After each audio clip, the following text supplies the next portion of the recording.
नमस्ते दोस्तों आज मैं व्रत के बारे में बताने लगी हूँ। चौथ तिल चौथ कब मनाएगा, तो गणेश चौथ से सारी बात, तिल चौथ से सारी बातें इस वीडियो में जानेंगे।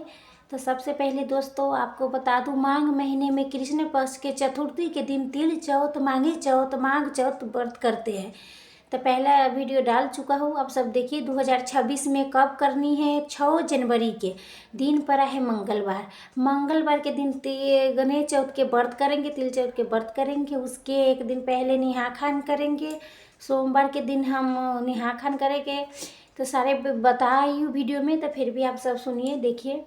सादा भोजन करके व्रत रखनी चाहिए। कुछ मतलब कहते हैं ना, कुछ व्रत के दिन बाल धोते हैं। जे व्रत के दिन बाल ना धो तो ज़्यादा बेहतर है। व्रत के दिन बाल नहीं धोना चाहिए, एक दिन पहले धो लीजिए, रविवार के धो लीजिए, ना तो सोमवार के धो लीजिए। तो आप सोमवार के दिन व्रत धो सकते हैं।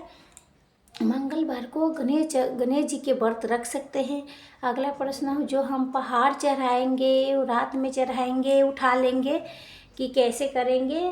तो देखिए, पहाड़ क्यों छोड़ दिया जाता है, बाकी जे फल फूल आप चढ़ाते हैं उठा करके प्रसाद के रूप में घर परिवार में दे सकते हैं, खुद भी ग्रहण कर सकते हैं।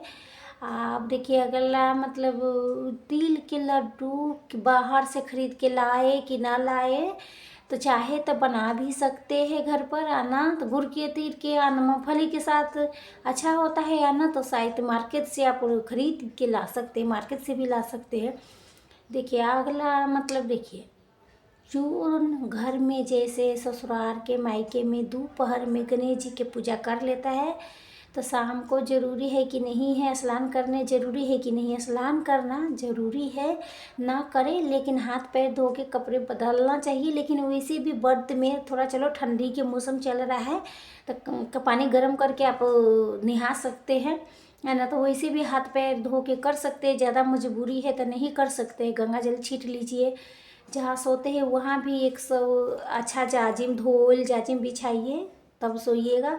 कवर के ऊपर भी कुछ बिछा के, तब मतलब पूरे चादर भी धो सकते हैं। ठंडी है तो सूख नहीं रहा है, तो देखिएगा धोले चीज़ पहनना है, सो सकते हैं। तो स्वेटर एक धो के, शॉल धो के रख लीजिए व्रत के दिन पहनने के लिए। देखिए आपके घर में सुबह में पूजा होता है, आपके घर में दोपहर के 11 बजे, तो आप जो नियम है वैसा भी कर सकते हैं। लेकिन हमेशा से दोपहर में पूजा, शाम को पूजा करते हैं, दोपहर में भी नहीं करते, सवेरे भी नहीं करते हैं। शाम को पूजा किया जाता है, उसके बाद कथा सुन के चंद्रदेव के अर्घ देते हैं। तो आप अपना घर के नियम देख लीजिएगा, जो नियम है वो कीजिएगा। अगला देखिए, अगला बात है, लड़की है तो मतलब पूजा कर सकते हैं कि नहीं। तो नियम तो है, पहले के जो माता पिता है सारे बातें बताते हैं, से बेटे के लिए व्रत किया जाता है। लेकिन जिसका एक ही बेटी है तो वो व्रत करना चाहते हैं, इच्छा है, तो आप बेटी के लिए भी कर सकते हैं व्रत। लेकिन घर के लोग बोलते हैं ना, पुत्र के लिए व्रत करता है, लड़की के लिए नहीं करता। तो आजकल सब लड़की हो चाहे लड़का हो, व्रत माने बच्चे के लिए है ना। तो लड़की है चाहे लड़का हो, बच्चे के लिए व्रत करना है तो कैसे छोड़ेंगे। देख लीजिएगा, चाहे तो कर सकते, इच्छा है, मन्नत भी है तो कर सकते, मन्नत पूरा हो जाए तो तब कीजिएगा। तो देखिए, मतलब कोरे साड़ी पहनने के नियम है, कोरे साड़ी पहनने के इसमें नियम नहीं है। मतलब साफ़ सुथरा साड़ी होना चाहिए, कोरा साड़ी का कोई नियम नहीं है। आप लोग सूट पहन सकते हैं, सूट भी पहनिए, धोल सब साफ़ सुथरा है तो दुपट्टा ले लीजिएगा। साड़ी भी किसी व्रत में पहनते हैं तो ज़्यादा बेहतर होता है। अब सूट आपके पहनना है तो सूट भी पहन सकते हैं, चादर धर लेना सिर पर। खरमास में व्रत उठाए कि ना उठाए, जे खरमास में भी व्रत उठा सकते हैं। आप लोग को बोलते हैं भादों में जैसे मतलब बैठाते हैं, तो अगर भादों वाला नहीं होता होगा आपके, मतलब यही गणेश चौथ होता होगा, तो कैसे उठाएगा, कैसे बैठाएगा। तो जिनका एक ही होता है व्रत कर सकते हैं, उठा सकते हैं।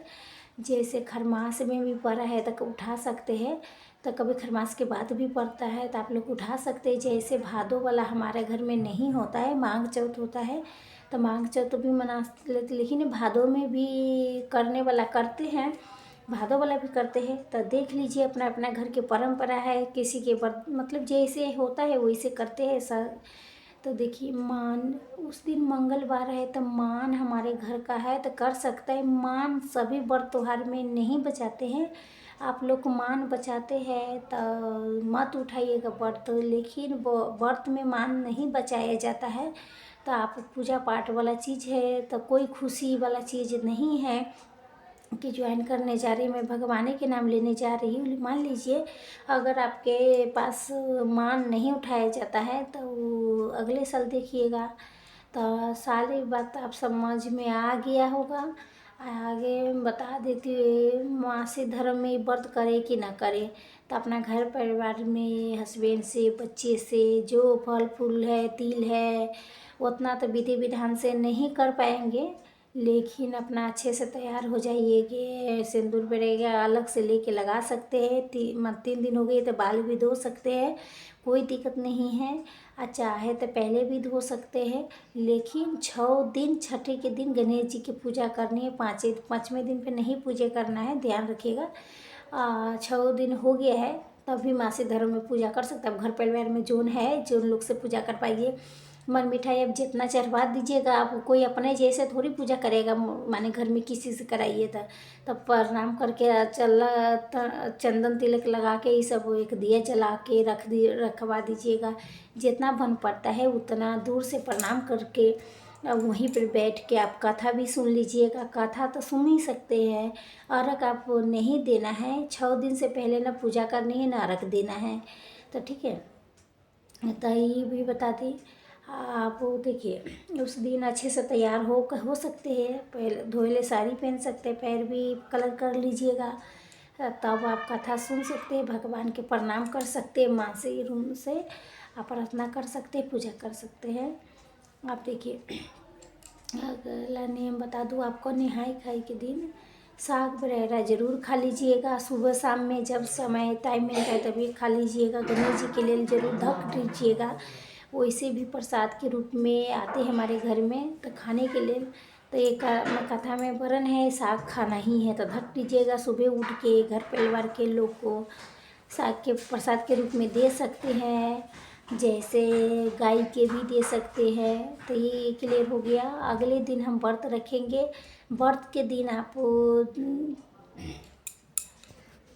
करके पूजा पाठ करके आप पूरे दिन निर्जला व्रत रखते हैं, कुछ खाते पीते नहीं है। बच्चे के लंबी उम्र के लिए व्रत रखते हैं, अच्छे स्वास्थ्य के लिए कामना करते हैं गणेश जी से। शाम को हमें विधि विधान से फिर पूजा करेंगे। गाजर, बैर जरूर चढ़ाना चाहता है, शकरकंद, केरा, सेब, संतरा जे फल चढ़ाते हैं वो चढ़ा सकते हैं। गाजर, बैर, तिल जरूर चढ़ा जाता है। शकरकंद इतना तो मतलब गुड़ के साथ अदरक ये सब चढ़ा ही जाता है, पूजा विधि से करते मतलब ये सब डालता है।